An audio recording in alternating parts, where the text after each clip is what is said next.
Alright, today we are going to be building the Buildable Yoda right here. It's kind of a bit big for the space, but we're just going to go ahead and open it up and see what we get inside. So, get the knife stowed away, don't want to cut ourselves. Ooh, there seems to be a lot. So, kind of start pulling this out. Oh yeah, this is gonna be a good amount of building. And then I guess gonna pick this up and just pour the rest out. So yeah, a lot of bags in here.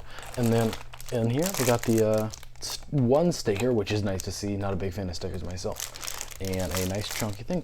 So I'll be back here whenever I built it. Okay.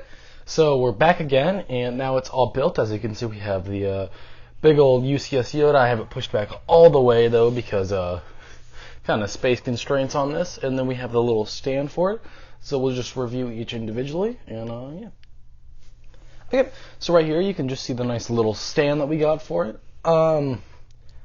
It's whatever, as always. These are kind of just extra, and obviously we don't necessarily need it quite as much for this one, because there's no ship that's really getting held up by it. But you can kind of see right here, we got a Yoda minifigure. It's not a unique Yoda minifigure as far as I'm concerned. This is a Yoda minifigure. You can get any other set. But there's nothing wrong with that. It was kind of just extra. I think they were just following with the trend of, like the R2-D2, BB-8, Porgs. They would include something for comparison with it. So that, appreciate it. I'm very okay with that. But I do have a gripe with all the sets in general, all the ones that have this thing right here. I hate stickers when it comes to this kind of size. As you can see, my sticker is a little bit angled. The top corner right there, if you can kind of see, I'll bring it up to the camera. If it focuses in, it's not really stuck down all the way. You can kind of see it coming up. That's just because ultimately a sticker this size, it's almost impossible to get it completely straight. It's so unreasonably hard. It doesn't seem feasible. So that is a little upsetting in my opinion. I would prefer very much if we, would just get printed pieces, but also understand that, the fineness of the print and the words would probably not be as good if we had a true printed piece. But, yeah. Okay, so next we have, obviously, the main attraction of this build, the Buildable Yoda.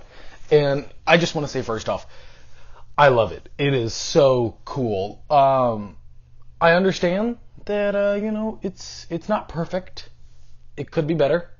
But I absolutely adore it. I'm not a huge fan of the fact that all of the robes and all that is studded, but I also do really like the fact that all of this is not studded. I know you can kind of see two studs there. That should not be on yours. I just could not find those two pieces for the life of me. I don't know where they are. I'm going to try and just see if I can order them on Bricklink. I personally lost them. I'm not exactly the most responsible person when it comes to that kind of stuff. So, you live and you learn. But it's really cool. And I really like the color they use. If you want to kind of see the comparison, this is a much more like sandy kind of color, if that makes sense. But I personally think the color that we have right here, the much more like, just traditional green compared to the olive green that's on the minifigure, it looks so much better and so much more like the Yoda that we see. In the movies, Yoda is not a olive green character. He's a much more, like this kind of, I think it might be called like pastel green, something like that. So I think it looks much better. Again, studs, not a big fan, but at the same time, I think it's okay because it has a lot of texture to it. So it's kind of, hidden from that way. But I mean, just all around, kind of rotate this thing around the best we can. It is incredible.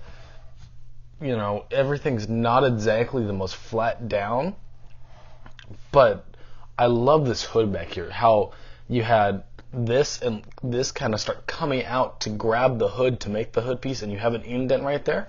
It's absolutely incredible and was just phenomenal. One thing that I don't like, a kind of gripe with it, is on the back. This part is, smooth.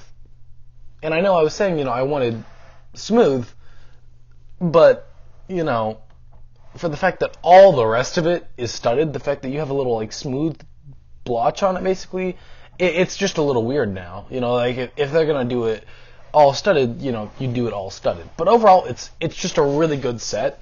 My least favorite part is most definitely the hands lightsaber. The hands, I just don't know what they could do there. Legitimately, I think that was just a lose scenario. It looks weird, but at the scale they wanted to build it at, they couldn't do full, true, nice, detailed hands.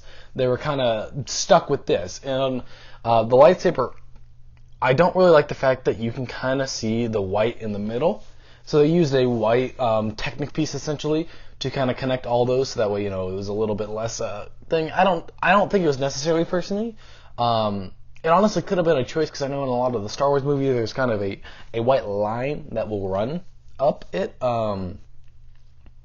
I just don't like it, though. And I especially do not like this piece.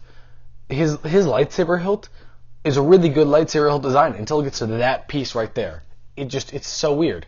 I don't know why they chose that. If you look in the prequel movies, his lightsaber doesn't look like that. At least not to this kind of thing. I almost wonder if it's more just a piece limitation, if they don't have anything that could better represent what they were trying to go for there. But, yeah, I do think the highlight of this build really is just the head. The head is beautifully designed, especially you can kind of see the ears, the incredible curvature. The head can kind of move a little, and the eyes, you can turn them, if you don't mind my arm kind of being in the way of the camera, to give him a different expression. So, you know, you've got a much more, like, you know, sad look right there. And then you can kind of turn them back how I had them, to where he's a little bit angrier, a little bit less happy, kind of more squinty. And then the work on his hair in the back as well is just really nice. It's got some studs showing, but again, that's okay, because they have a little bit of texture back there. I think these pieces were really nice. They kind of look like ice, but I think they might have been used for claws in, like, Chimo's set, or Chima, not Chimo. But I think they're just really, really nice. And the hair really kind of shows the fact that he's balding. But yeah, overall, absolutely fantastic set. Not to mention the fact that this set has it's 1,771 pieces, if I'm not mistaken. It's something high like that. For $100. $100 for, I know for a fact it's at least 1,700 pieces. An incredible steal, considering that's way above the average of the 10 count piece. I mean, it's just something you can't freaking pass up on. Especially for me, I picked this up at Walmart for $50. $50 for 1,700 pieces? I know you shouldn't really be judging off of discounted prices, because not everyone's going to be able to get those. But I mean, even at $100, I would absolutely recommend this set. I do have some gripes with it, so like if I gave it a grade, I'd probably give it like an A-, a B+, because again, I wish the hands could have looked better. And the feet, we'll kind of angle down. You can see the feet kind of have the same thing. They're not bad. They're a lot better than the hands, but they still don't look great. I don't like the toenails on them. It looks kind of weird. But overall, yeah, highly recommend picking it up. And guys, thanks so much for tuning in for the review. Look forward to the next one. See ya.